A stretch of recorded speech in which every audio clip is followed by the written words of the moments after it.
Bueno, estamos en un nuevo programa de Tribuna TV, estamos con Federico Kreisman. Fede, ¿cómo andás? ¿Qué tal? Muchas gracias por la invitación. Bueno, no es la primera vez que Fede está con nosotros, ya ha venido otras veces al programa.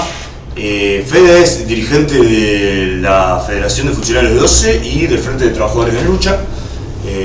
Bueno, tenemos novedades sobre todo lo que es el proyecto Neptuno, ¿no, Fede? ¿Qué nos puede contar de eso? Bueno, el proyecto Neptuno se encuentra al día de hoy suspendido por una resolución del Poder Judicial, ¿sí? Y algo no menor es que los fundamentos por los cuales la justicia detuvo el proyecto, o sea, le intimó a la OCE a no proseguir por el momento con el proyecto, justamente son tres que coinciden con los reclamos que desde el sindicato de los trabajadores organizados de la OCE veníamos planteando desde mucho antes, ¿no? Esto, desde que comenzó este periodo de gobierno, nosotros insistimos con las autoridades que este era un mal proyecto, que este proyecto privatizaba por un lado, claro, que esto no brindaba una solución real para el problema del agua en Montevideo. Después vino la sequía, que demostró muchas cosas, demostró la falta de inversión en la OCE, demostró los problemas reales que hay con la calidad del agua, ¿sí?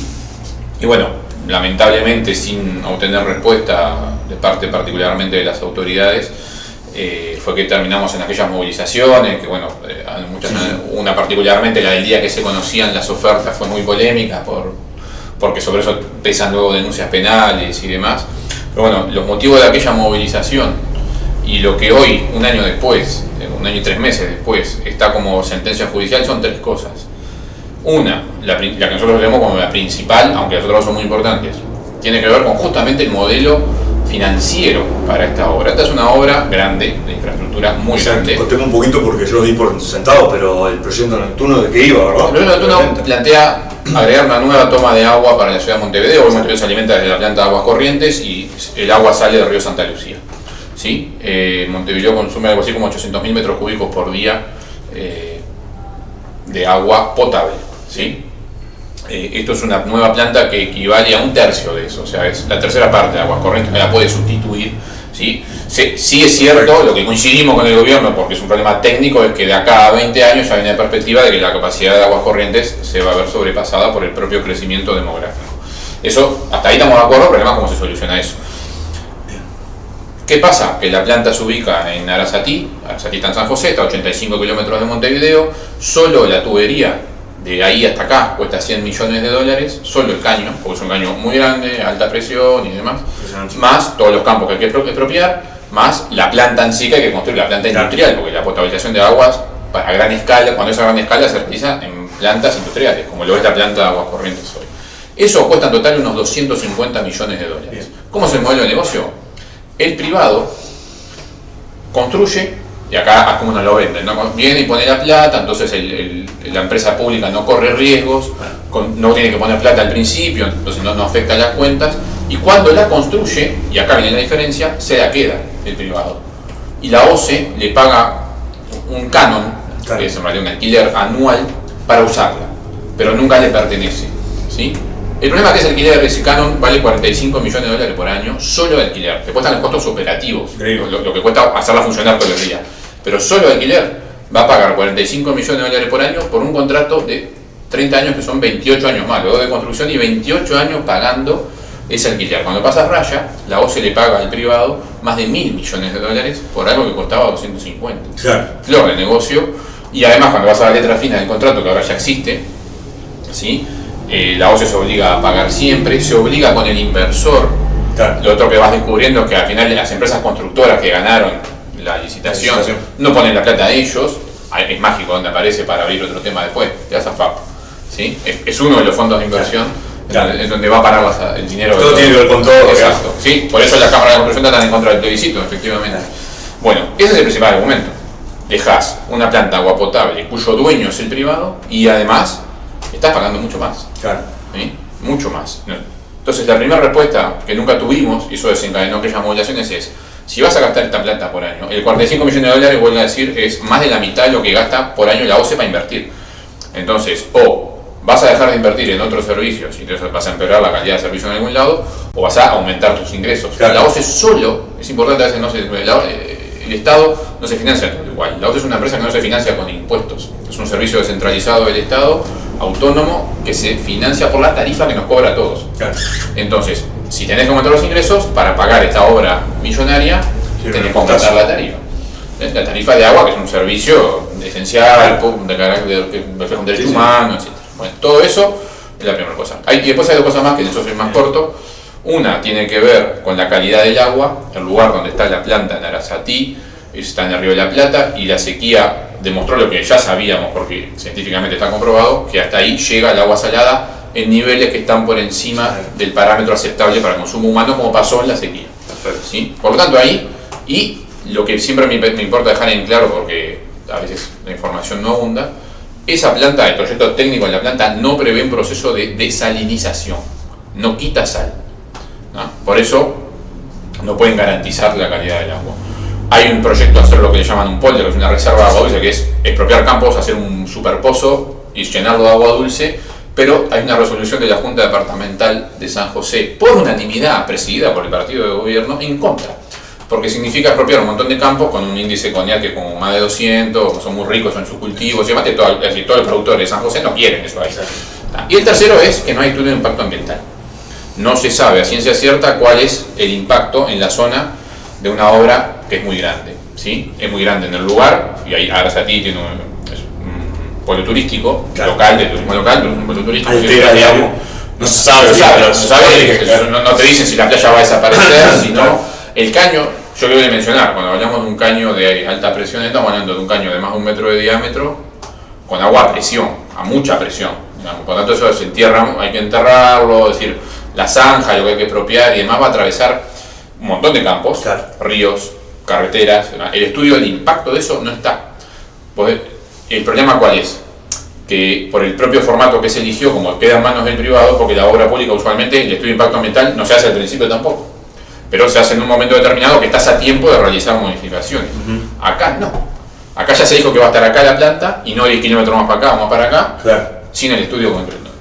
Con estas tres cosas, que son las mismas que nosotros veníamos diciendo, un juez dijo: paren hasta que no me den una respuesta clara de los tres asuntos. Ese es el motivo, lo decimos, bueno, al final el tiempo pone las cosas en su lugar.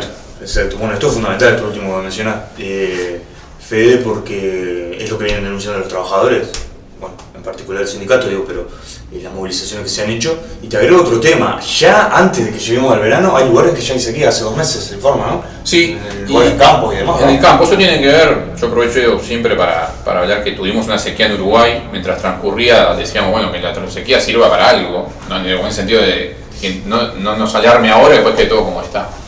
Porque la sequía tiene un fundamento de carácter climático, es decir, fuera del alcance del control del ser humano, pero no es un fenómeno divino, digamos, no son señales de los dioses. Hay explicaciones también materiales de las cosas. ¿Qué pasa en el Uruguay? Es en qué se utiliza el agua bruta, que después se transforma en agua potable, ¿sí? La cantidad de agua, que es enorme la cantidad, Uruguay es un país muy rico en agua dulce disponible, por eso no se desaliniza. En otros países hay que quitarle sal al agua, pero es muy caro y en Uruguay no tiene ningún sentido con la enorme cantidad de agua que tenemos. ¿Qué pasa? El problema es en qué se utiliza el agua dulce. Voy a poner 2 o 3 ejemplos que me gusta poner porque muestran bien la realidad, ¿no?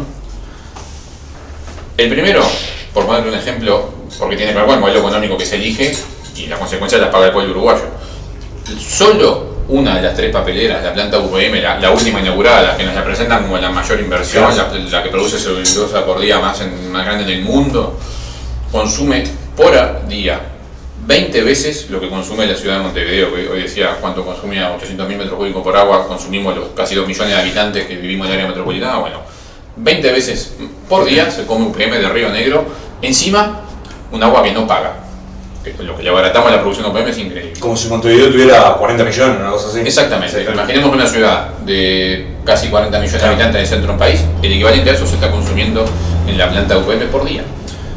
Después de que proliferó la ley de riego, la cantidad de embalses privados para regar, particularmente campos con soja, solo la trazabilidad del agua en la soja se lleva 25 veces por día lo que en todo el país, lo que se consume en la ciudad de Montevideo. Campos con soja, donde casi el 86% de los campos con soja están en manos de extranjeros también. Es decir, el agua se utiliza al servicio del capital y encima a un capital foráneo que no deja nada acá, porque además, lo que me gusta agregar siempre es, toda la producción de estos dos ejemplos que acabo de nombrar, la soja y celulosa, sale por zonas francas y se desonera de todo tipo de impuestos. Por lo tanto, ¿cuál es el resultado? No hay agua para la gente, hubo agua salada para la gente en un momento además, y el agua dulce es para el capital. Ese es el esquema en el que vivimos, y cuando hay sequía, se olvidan de decir eso. Durante la sequía fue polémico que se encontró, porque la voz se salió con la Fuerza Aérea a recorrer en helicóptero desesperadamente para encontrar dónde había agua. Se encontraron solo en la cuenca de Santa Lucía, que es la que alimenta la planta de agua corriente, 400 embalses privados. Increíble. Tipos que habían hecho una presa, porque la ley de riego lo permite, ¿no? Cuando hablamos de embalse hablamos de desvíos, ¿no? De desvíos o de represar, de retener agua que ya no llega después a donde tiene que llegar. Claro, perfecto. Fede, bueno, me parece que el tema del fallo y han habido denuncias de que se está innovando, ¿no? En este tema, ¿no? Han habido denuncias de que no se puede avanzar en el proyecto, pero han habido algunas expropiaciones, o en campos que ya pertenecían a la OCE porque los expropió antes, los talan y cavan las zanjas. Es decir, sabemos que las empresas privadas avanzan también, presionan para poder cobrar, etcétera, ¿no? Porque hay cumplimiento de plazos, ¿sí? Así que bueno, como todo acá, después la defensa de las cosas que se pueden ganar en un ámbito judicial depende después de la fuerza de los trabajadores para Totalmente. las cosas. Totalmente. Bueno, Fede, campaña electoral, campaña política. Te presentamos como dirigente del Frente de Trabajadores en Lucha. Venimos de un acuerdo, ¿no?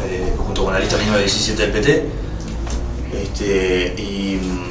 Bueno, contar un poco a ver cómo se llegó a este acuerdo, qué significa, cuál es la perspectiva, porque nos quedan 40 días de campaña. 40 días, 45 días. Bueno, obviamente el acuerdo para nosotros es un salto en calidad en la campaña, que siempre la pensamos como un momento donde cosas como lo que acaba de decir, bueno, denunciar la realidad, una realidad que obviamente hoy funciona en desmedro de los trabajadores.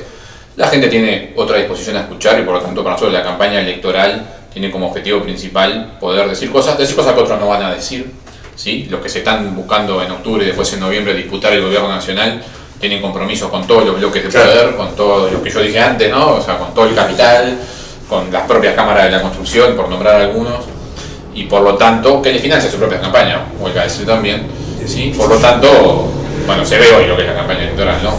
Una competencia de buenos gerentes del Estado, pero no de qué país queremos realmente, ¿sí? Mucho menos de modelo económico y social para adelante. Entonces, para nosotros la campaña electoral es una oportunidad más de poder decir y denunciar aquello que los demás no van a decir, y en el marco de una campaña donde se discute qué Uruguay queremos, quieras o no, la gente va a elegir quién gobierna, y eso está en la democracia que vivimos, está muy introyectado en la gente, que estás eligiendo qué país querés.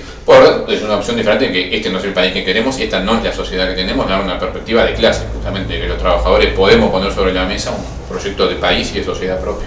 Totalmente. Y veía ahora en algunas consultoras, ¿no?, que hacen estas proyecciones de voto y demás, el tema del plebiscito, que es lo que ordena, digamos, ¿no?, lo que está todo el mundo tomando posición por sí o por no, y veía que uno de los informes que daba búsqueda era que más del 50% de los que votan creen que Mujica y Orsino están apoyando el plebiscito, y se anuncia una conferencia de prensa de la calle Pou para estas horas o estos días del presidente, lo que él dice en defensa de su reforma, que en realidad es un ataque al plebiscito, ¿no?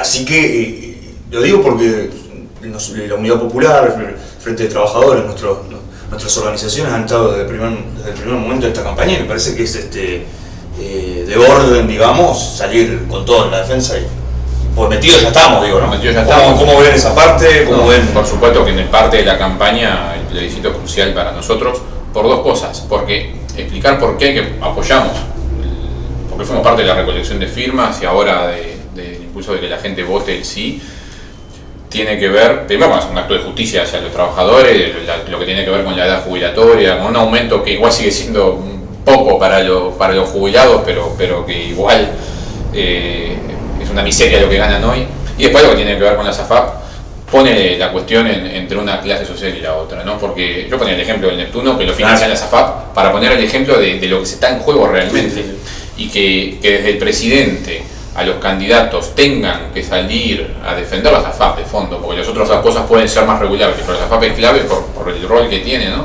De agarrar el dinero, capturar el dinero de los ahorros de los trabajadores y usarlo para la inversión de capital, que después te lo presentan como el ahorro individual y que vos tenés un interés, ¿no? Pero todos sabemos que de fondo es que quieren utilizar ese dinero como ponen el ejemplo de Neptuno, pues se sirve, te lo venden como que el privado paga y después el privado no paga, el privado se lo pide a la FAP con tu propia plata, digamos, lo paga la gente 2 veces, esos tipos de cosas. Toda la obra de participación público-privada que hizo el último gobierno del Frente Amplio fue así, exactamente así. Las cárceles con PPP, las carreteras con PPP, con todas financiadas igual. Perdón, me extendí sobre el tema, pero amerita decir que porque es un parteaguas el plebiscito. O acá estás, con el interés de los trabajadores o con el interés del capital. No hay mucha vuelta. Y porque permite enfrentar el modelo también.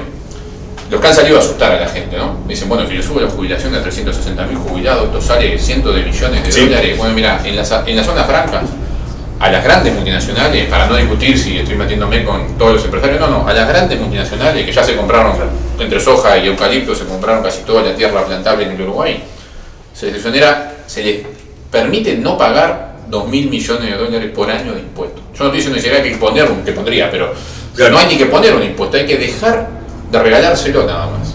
Solo con eso financiás toda la reforma de la seguridad social. Entonces, ahí enfrenta de vuelta un interés contra otro. ¿Con quién estás? ¿Con los 360.000 jubilados, más con toda la clase trabajadora que si en juntos vamos a ser jubilados? ¿O estás con el capital que no es cualquier capital? Es un capital extranjero que no deja nada acá. El plebiscito, lo podemos decir siempre, el plebiscito pone sobre la mesa que estás acá o estás acá. Que el presidente de la República, que sabemos a qué clase social representa, defienda su reforma y esté en contra de la papeleta, no nos asombra. Otros que dicen que nos prometen la esperanza y demás, como son los candidatos del progresismo, sobre estas cosas terminan mostrando que tienen atrás la presión del capital también. Totalmente. Fede, mañana acto. Mañana vi sábado, acto de mediodía en la Plaza de la Fonda de Gatija. Estamos ahí como parte de la campaña, obviamente nos van a encontrar allí, pero también has estado en varios medios, ¿no? Difundiendo